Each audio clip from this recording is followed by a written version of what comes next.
شیرزن در زمان خلافت حضرت عمر رضی الله عنه، حضرت خنساء رضی الله عنها 4 تا پسر خود را تشویق می کند، 4 تا دلبند و جگرگوشه خود را دستور می دهد پسران من شما کمر همت و غیرت ببندید، در جنگ قادسیه اشتراک بکنید، برید در میدان کار و زار و جهاد و مبارزه. من نمیخواهم در کنار من باشد و مجاهدین در برابر دشمن و کفار صف جهاد بسته باشند. 4 تا پسر حضرت خنساء رضی الله عنها میروند در میدان معرکه و کارزار، در میدان جهاد و مبارزه. هر 4 تایشان شهید می شود، در یک روز به شهادت می رسند.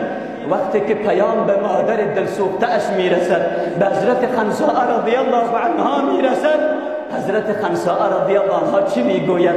دست و پایش نمی لرزد، داد و فریاد نمی زند، سر و صورت نمی خراشد.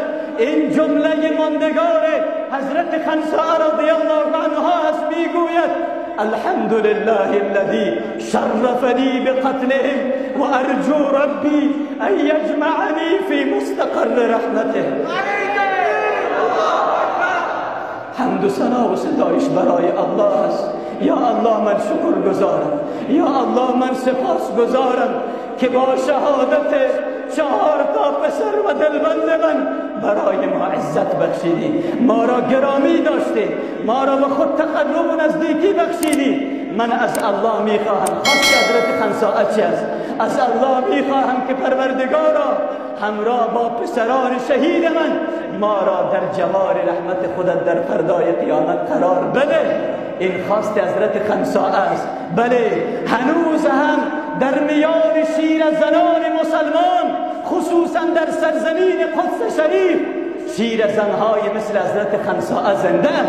مادران فلسطینی اون غیرت و ایمان حضرت خنساء را دارند و این امیدی است برای شکست اسرائیل و زمین خوردن صهیونیسم و پیروزی و فتح و نصرت مجاهدین و مسلمان ها در برابرشان. ان شاء الله این آرزو و آرمان همه ما و شما است.